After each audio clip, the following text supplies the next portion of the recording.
Chapitre 23. Pendant 1 heure, j'imaginais dans mon cerveau en délire toutes les raisons qui avaient pu faire agir le tranquille chasseur.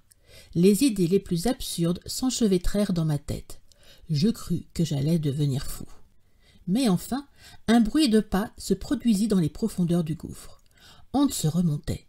La lumière incertaine commençait à glisser sur les parois, puis elle déboucha par l'orifice du couloir. Hans parut. Il s'approcha de mon oncle, lui mit la main sur l'épaule et l'éveilla doucement. Mon oncle se leva.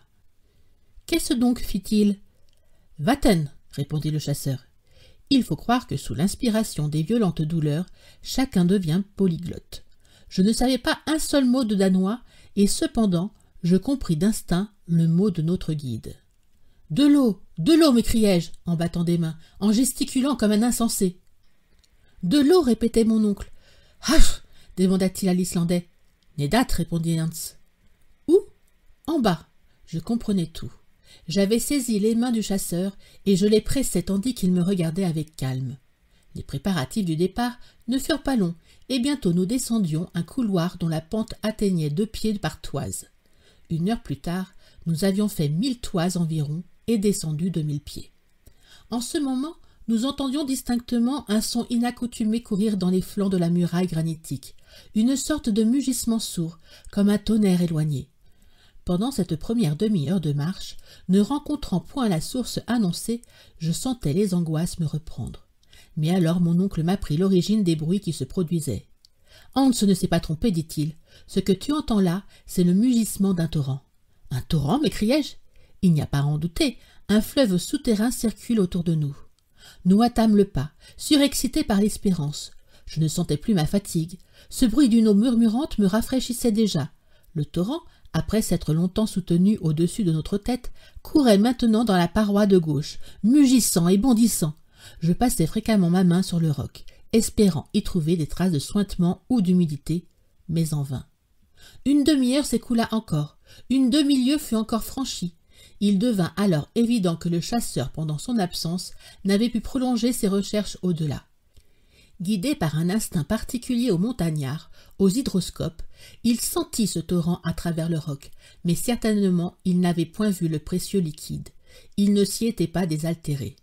Bientôt même il fut constant que si notre marche continuait, nous nous éloignerions du torrent dont le murmure tendait à diminuer. On rebroussa chemin. Hans s'arrêta à l'endroit précis où le torrent semblait être le plus rapproché. Je m'assis près de la muraille, tandis que les eaux couraient à 2 pieds de moi avec une violence extrême. Mais un mur de granit nous en séparait encore. Sans réfléchir, sans me demander si quelque moyen n'existait pas de se procurer cette eau, je me laissai aller à un premier moment de désespoir. Hans me regarda et je crus voir un sourire apparaître sur ses lèvres. Il se leva et prit la lampe. Je le suivis. Il se dirigea vers la muraille. Je le regardai faire. Il colla son oreille sur la pierre sèche et la promena lentement en écoutant avec le plus grand soin. Je compris qu'il cherchait le point précis où le torrent se faisait entendre plus bruyamment. Ce point, il le rencontra dans la paroi latérale de gauche, à 3 pieds au-dessus du sol. Combien j'étais ému. Je n'osais deviner ce que voulait faire le chasseur, mais il fallut bien le comprendre et l'applaudir, et le presser de mes caresses, quand je le vis saisir son pic pour attaquer la roche elle-même.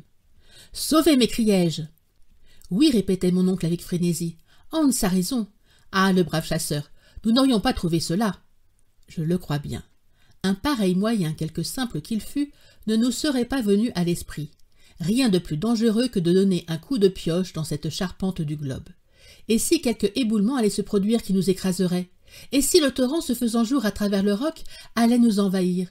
Ces dangers n'avaient rien de chimérique, mais alors les craintes d'éboulement ou d'inondation ne pouvaient nous arrêter, et notre soif était si intense que pour l'apaiser, nous eussions creusé au lit même de l'océan. Hans se mit à ce travail, que ni mon oncle ni moi nous n'eussions accompli. L'impatience emportant notre main, la roche eût volé en éclats sous ses coups précipités. Le guide, au contraire calme et modéré, usa peu à peu le rocher par une série de petits coups répétés, creusant une ouverture large d'1 demi-pied. J'entendais le bruit du torrent s'accroître, et je croyais déjà sentir l'eau bienfaisante rejaillir sur mes lèvres. Bientôt, le pic s'enfonça de 2 pieds dans la muraille de granit. Le travail durait depuis plus d'1 heure. Je me tordais d'impatience. Mon oncle voulait employer les grands moyens. J'eus de la peine à l'arrêter, et déjà il saisissait son pic, quand soudain un sifflement se fit entendre. Un jet d'eau s'élança de la muraille et vint se briser sur la paroi opposée. Hans, à demi renversé par le choc, ne put retenir un cri de douleur.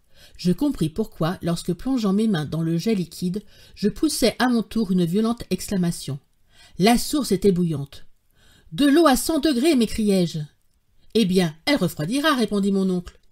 Le couloir s'emplissait de vapeur, tandis qu'un ruisseau se formait et allait se perdre dans les sinuosités souterraines. Bientôt, nous y puisions notre propre gorgée. Ah, quelle jouissance! Quelle incomparable volupté! Qu'était cette eau? D'où venait-elle? Peu importait. C'était de l'eau, et quoique chaude encore, elle ramenait au cœur la vie prête à s'échapper. Je buvais sans m'arrêter, sans goûter même. Ce ne fut qu'après une minute de délectation que je m'écriai. « Mais c'est de l'eau ferrugineuse !»« Excellente pour l'estomac, répliqua mon oncle, et d'une haute minéralisation. Voilà un voyage qui vaudra celui de Spa ou de Toplitz. »« Ah, que c'est bon !»« Je le crois bien, une eau puisée à 2 lieues sous terre. Elle a un goût d'encre qui n'a rien de désagréable. Une fameuse ressource que Hans nous a procurée là. Aussi je propose de donner son nom à ce ruisseau salutaire. »« Bien, m'écriai-je. » Et le nom de Hansbach fut aussitôt adopté. Hans n'en fut pas plus fier. Après s'être modérément rafraîchi, il s'accota dans un coin avec son calme accoutumé. « Maintenant, dis-je, il ne faudrait pas laisser perdre cette eau. »« À quoi bon ?» répondit mon oncle. « Je soupçonne la source d'être intarissable. »« Qu'importe, remplissons l'outre et les gourdes, puis nous essaierons de boucher l'ouverture. » Mon conseil fut suivi. Hans, au moyen d'éclats de granit et d'étoupes, essaya d'obstruer l'entaille faite à la paroi. Ce ne fut pas chose facile. On se brûlait les mains sans y parvenir. La pression était trop considérable et nos efforts demeurèrent infructueux. Il est évident, dis-je, que les nappes supérieures de ce cours d'eau sont situées à une grande hauteur, à en juger par la force du jet. Cela n'est pas douteux, répliqua mon oncle. Il y a là 1000 atmosphères de pression si cette colonne d'eau a 32 000 pieds de hauteur.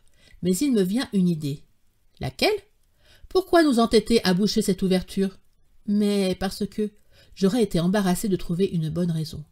Quand nos gourdes seront vides, sommes-nous assurés de trouver à les remplir? Non, évidemment. Eh bien, laissons couler cette eau. Elle descendra naturellement et guidera ceux qu'elle rafraîchira en route. Voilà qui est bien imaginé, m'écriai-je, et avec ce ruisseau pour compagnon, il n'y a plus aucune raison pour ne pas réussir dans nos projets. Ah, tu y viens, mon garçon, dit le professeur en riant. Je fais mieux que d'y venir, j'y suis. Un instant, commençons par prendre quelques heures de repos. J'oubliais vraiment qu'il fit nuit. Le chronomètre se chargea de me l'apprendre. Bientôt, chacun de nous, suffisamment restauré et rafraîchi, s'endormit d'un profond sommeil.